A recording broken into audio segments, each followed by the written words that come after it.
اس بار ہم آپ کی خدمت میں پیش کر رہے ہیں فاروق اعظم، انبیاء کی جماعت اور امت کے سب سے افضل انسان ابو بکر صدیق کے بعد اسلام کے دوسرے خلیفہ راشد فاروق اعظم کا درجہ ہے۔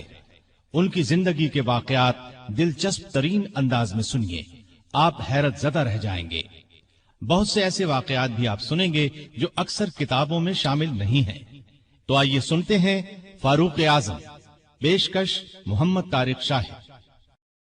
اللہ تعالی کا ارشاد ہے، وہ لوگ جو اللہ اور اس کے رسولوں پر ایمان لائے ہیں، یہی تو وہ ہیں جو ان کے پروردگار کے نزدیک صدیق اور شہید ہیں، ان کے لیے اجر اور نور ہے۔ رسول اللہ صلی اللہ علیہ وسلم کا ارشاد ہے، اللہ تعالی نے عمر کے دل اور زبان پر حق جاری کر دیا ہے۔ وہ فاروق ہے جس کے ذریعے اللہ تعالی نے حق اور باطل کے درمیان فرق کیا۔ جماعت اصحاب روشن ستارے ہیں، آسمان پر موجود ستاروں کی روشنی کم و بیش ہے۔ یہی مثال صحابہ کرام رضی اللہ عنہم کی ہے، لیکن ہیں سبھی روشن۔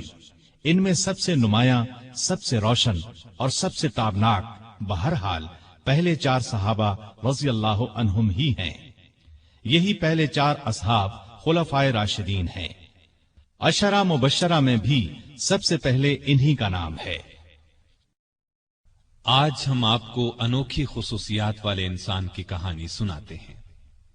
اللہ کے رسول صلی اللہ علیہ وسلم نے اپنے 10 صحابہ کا نام لے کر فرمایا تھا، میرے یہ 10 صحابہ جنتی ہیں۔ گویا انہیں دنیا ہی میں جنتی ہونے کی بشارت عطا ہوئی۔ ان میں سے ایک سیدنا عمر فاروق رضی اللہ عنہ ہیں۔ انبیاء کی جماعت کے بعد اور مسلمانوں کے پہلے خلیفہ راشد یار غار سیدنا ابو بکر کے بعد اس دنیا میں سب سے زیادہ فضیلت دوسرے خلیفہ راشد سیدنا عمر فاروق ہی کو حاصل ہے۔ نبی صلی اللہ علیہ وسلم نے ان کے بارے میں اس طرح دعا فرمائی تھی، اے اللہ، اسلام کو عمر کے ذریعے سے قوت اور عزت دے۔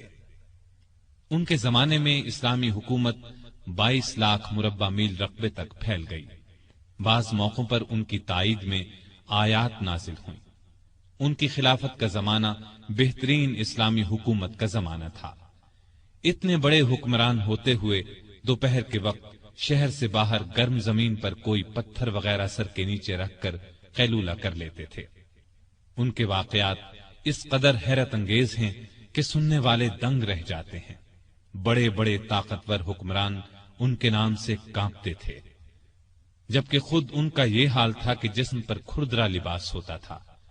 آپ یقیناً ان کی زندگی کے انوکھے اور آپ پڑھنا پسند کریں گے، لیکن آج آپ پڑھنے کی بجائے سن کر دیکھیں، آپ کو ایک عجیب سا فرحت بخش احساس ہوگا۔ سیدنا عمر فاروق رضی اللہ عنہ ہجری سال شروع ہونے سے 40 سال پہلے 583 عیسوی یا 584 عیسوی میں مکے میں پیدا ہوئے۔ نبی کریم صلی اللہ علیہ وسلم ان سے 13 سال پہلے دنیا میں تشریف لا چکے تھے۔ والدین نے نام عمر رکھا، کنیت ابو حفص تھی، لقب فاروق تھا، یعنی حق اور باطل میں فرق کرنے والا۔ یہ لقب انہیں نبی کریم صلی اللہ علیہ وسلم نے عطا فرمایا۔ حضرت عمر کا سلسلہ نسب 8ویں پشت میں نبی کریم سے جا ملتا ہے۔ آپ نے دنیا میں آنکھ کھولی تو مکے میں قریش کی سرداری تھی۔ یہ قبیلہ اسماعیل علیہ السلام کی اولاد سے تھا۔ قریش کے آگے چل کر 10 کے قریب قبیلے بن گئے۔ ان میں نبی کریم بنو ہاشم سے تھے، ابو بکر بنو تیم سے اور عمر فاروق بنو عدی سے۔ 10 کے 10 قبیلوں کے سپرد الگ الگ کام تھے۔ مثلاً کوئی خانہ کعبہ کی دیکھ بھال کرتا تھا تو کوئی حاجیوں کو پانی پلاتا تھا، کوئی جھگڑوں کے فیصلے کرتا تھا۔ بنو عدی کے ذمے 2 کام تھے۔ قریش کو کوئی ایلچی بھیجنا ہوتا تو یہ بھیجتے تھے۔ دوسرا کام یہ تھا کہ 2 گروہوں میں جھگڑا ہو جاتا تو بنو عدی کا سردار فیصلہ کرتا تھا۔ بنو عدی کے گھر صفا اور مروہ پہاڑیوں کے درمیان میں تھے۔ عمر یہیں پیدا ہوئے اور پرورش پائی۔ ان کے والد خطاب بنو عدی کے سردار تھے۔ جس زمانے میں نبی کریم صلی اللہ علیہ وسلم نے نبوت کا اعلان کیا، خطاب فوت ہو چکے تھے۔ سیدنا عمر کے بچپن کے حالات کسی کتاب میں نہیں ملتے۔ اتنا ذکر ملتا ہے